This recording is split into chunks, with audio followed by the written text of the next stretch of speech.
Alors, je reviens sur Ézéchiel. Quand il parle de la sortie d'Égypte, c'est clair, il dit que les Hébreux ont adopté des pratiques idolâtriques, etc. Et que c'est pour ça qu'il veut les faire sortir d'Égypte.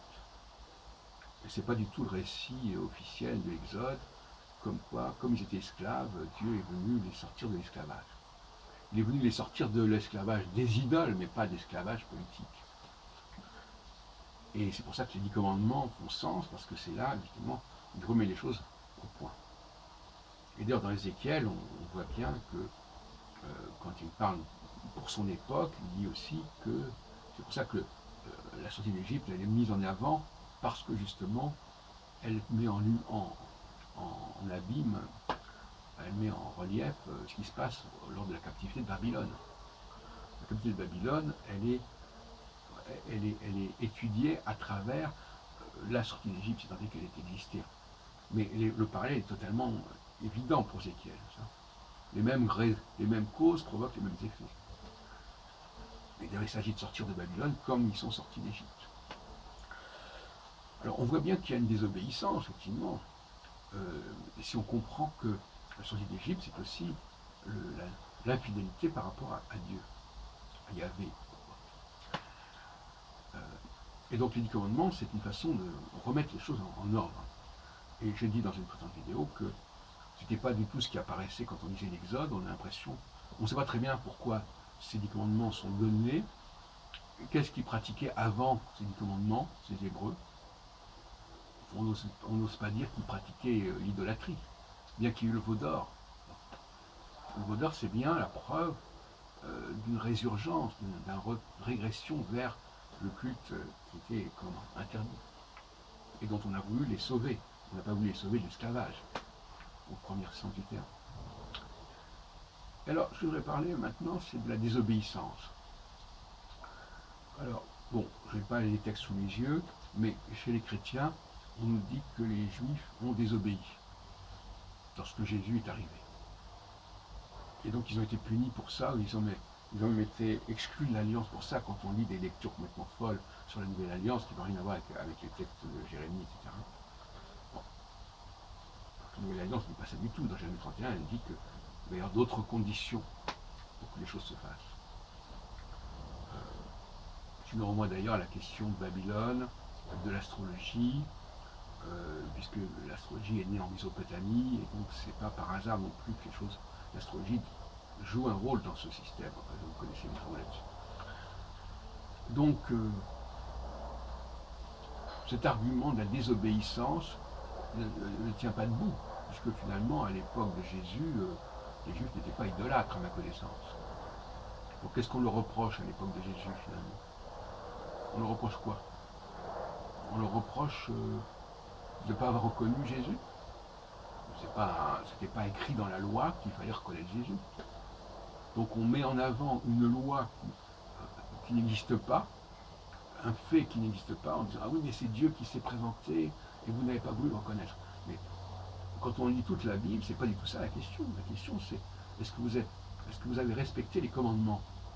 Apparemment, alors on va dire ah oui mais vous comprenez avec la Nouvelle Alliance, il ne s'agit plus de respecter les commandements. Ah bon? Donc la Nouvelle Alliance annonce que les commandements, ça n'est pas important. À ce moment-là, si ce n'est pas important, pourquoi est-ce qu'ils auraient désobéi?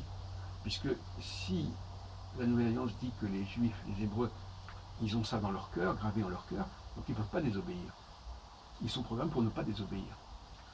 Et c'est pour ça que ça a d'ailleurs été mis en place. Pour qu'ils ne puissent même pas désobéir, puissent même pas être... C'est plus une question d'éducation, c'est dit dans Jérémie. Ça n'est plus une transmission extérieure, c'est une transmission intérieure. Donc là, il y a un faux procès, il y a un mauvais procès, désobéissance. La vraie désobéissance, quand on lit Ézéchiel, elle est très claire. Parce qu'Ézéchiel, il parle constamment des désobéissances. L'Égypte, on est sorti d'Égypte parce qu'il y avait une désobéissance aux lois divines. Et à Babylone, c'est la même démarche. Et dans les deux cas, Babylone, car il est dit, si vous ne respectez pas les commandements, vous ne rentrerez pas en terre d'Israël. Et ça, c'est dit à Babylone. Voyez-vous. Donc là aussi, la comparaison entre ce qui s'est passé en Égypte et ce qui s'est passé à Babylone, elle est totalement frappante. Elle n'est pas suffisamment soulignée. Ézéchiel est à Babylone, parle de ce qui se passe à Babylone, et il fait un parallèle avec ce qui s'est passé, soi-disant, en Égypte. Et dans les deux cas, il s'agit de partir d'Égypte pour aller vers la terre promise, aussi bien comme il s'agit de partir de Babylone pour aller dans la terre promise, il le dit clairement. Ceux qui ne seront pas suffisamment, qui ne reviendront pas vers le vrai Dieu, ne pourront pas repartir en Israël. C'est ce qu'il dit. Lisez Ézéchiel, notamment les chapitres, tout Ézéchiel est passionnant à ce niveau-là. C'est un livre qui a été totalement ignoré et qui est une clé absolument essentielle de la critique biblique pour comprendre le Pentateuque, mais aussi pour comprendre une grande partie des éléments du Nouveau Testament. Alors, je précise aussi que la notion de fils de l'homme est une notion qui est utilisée quand Dieu s'adresse constamment, chaque fois que Dieu s'adresse à Ézéchiel, il dit tu es le fils de l'homme. Et on voit là, et après on va dire que Jésus est le fils de l'homme. Oui, il est fils de l'homme en tant que prophète. Bon, c'est tout ce que ça veut dire. Ça veut dire qu'il n'est pas Dieu, justement, en l'occurrence. Et ça veut dire que on pense à Moïse, voyez-vous.